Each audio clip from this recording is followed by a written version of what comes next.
started like any normal evening at the gym. The low hum of treadmills, metal plates clanking together, and the faint smell of sweat and rubber in the air. Nolan had been going to the same gym for almost 2 years. It was quiet, predictable, safe.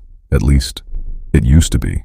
One night, while Nolan was finishing his final set of bench presses, someone stepped beside him. "Need a spot?" Nolan looked up. The guy standing there was tall, muscular, and smiling a little too eagerly. Sure," Nolan said. The stranger grabbed the bar as Nolan pushed the weight up. "Nice form," the guy said. "You train here often?" "Yeah, almost every night." The stranger nodded like he'd just discovered something important. "I'm Josh." "Nolan." Josh's smile widened. "Cool. Maybe we should train together sometime." At first, Nolan didn't think much of it. Gyms are full of people trying to make workout partners. But Josh was different. The next day, Nolan walked into the gym and immediately heard a voice behind him. "Nolan." He turned. Josh was already waving at him from across the room. "Yo man, over here." Nolan shrugged and joined him. They lifted together. Josh talked a lot about workouts, about diets, about motivation, but something about him felt intense, like he was studying Nolan, watching every move. After the workout, Josh pulled out his phone. "Hey, what's your Instagram?" Nolan hesitated for a moment, but he gave it to him anyway. That was the first mistake, because that same night, Nolan's phone started buzzing. Notification. "Josh followed you." Notification. "Josh liked your photo." Notification. "Josh liked another photo, then another, then another." Within 10 minutes, Josh had liked nearly every single picture Nolan had ever posted. Old ones, years old, even photos Nolan forgot existed. Nolan frowned. "Okay, that's weird," but it didn't stop there. Josh started messaging him. "Great workout today. Tomorrow we should hit legs. You around tonight?" Nolan replied politely at first, but the messages kept coming. Morning, afternoon, late night, sometimes 3 or 4 messages in a row. If Nolan didn't respond fast enough, Josh would send another. "You there? Everything good? Did I say something wrong?" It was starting to feel uncomfortable, so Nolan began replying less. Then one evening, Nolan finished dinner and heard something outside, a car door closing. He glanced through the window. A familiar figure stood across the street. Josh, just standing there, looking at Nolan's house. Nolan's stomach tightened. How did he even know where he lived? A minute later, Nolan's phone buzzed. Message from Josh. "Hey man, I was in the neighborhood. Thought maybe we could hang."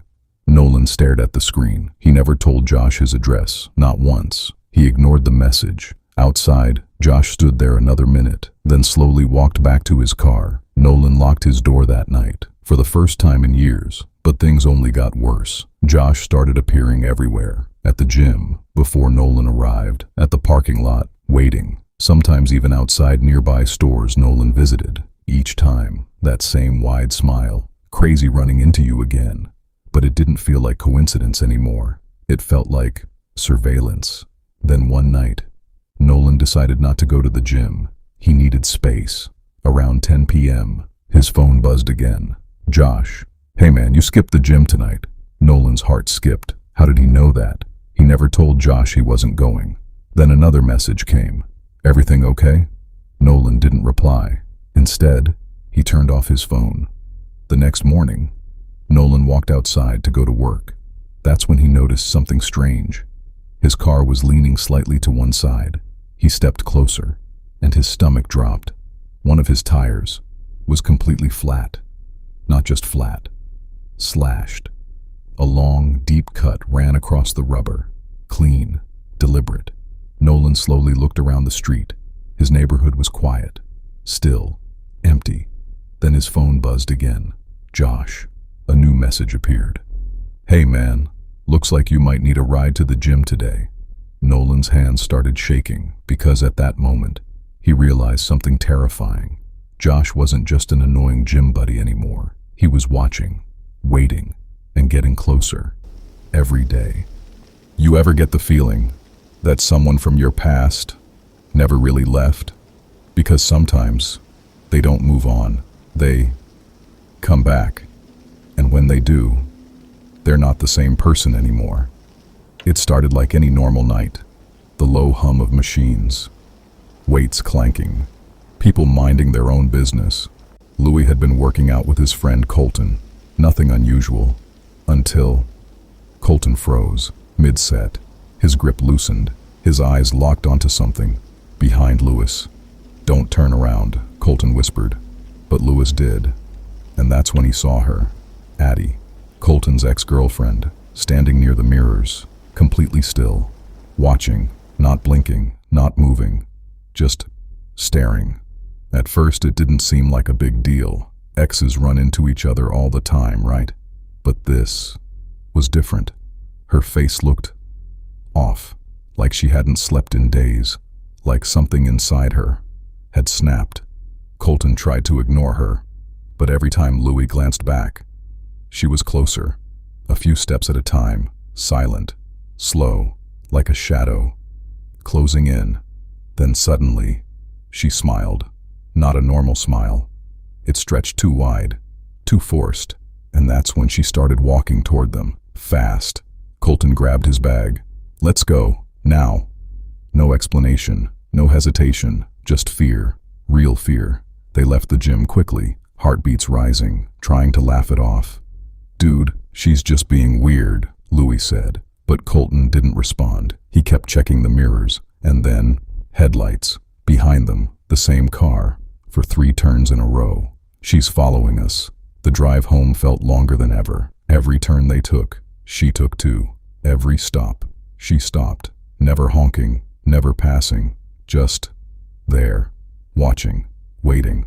They finally made it home, rushed inside, locked the doors. Silence. For a moment, it felt like maybe they were overreacting. Until, bang, a loud knock. Then another, bang, bang, bang. The door shook. Louis froze. Colton didn't even move, because he already knew who it was. Her voice came through the door, soft at first. "Colton, I know you're in there." Then louder, angrier. "Open the door." Bang. "I just want to talk." Bang, bang. Her tone changed again, now desperate, now unstable. "You can't ignore me." Louis's phone buzzed. Then Colton's. Message after message. From Addie. "I see you. You think you're safe? Open the door, or I'll come in." And then the doorknob started moving. Slowly, left, right, like she was testing it, waiting for it to give. Then, scratching, like something sharp, dragging across the wood. That's when Colton finally snapped out of it.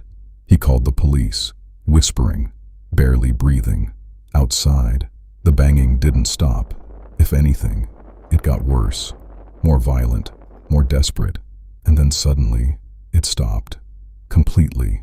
No knocking, no voice. Just silence. A few minutes later, red and blue lights flashed through the windows. The police arrived. They opened the door slowly and found her, standing there, smiling again. But this time, she wasn't empty-handed. In her grip was a knife, tight, shaking, like she had been ready to use it. They arrested her that night. But here's the part that still doesn't sit right. She never tried to run, never resisted.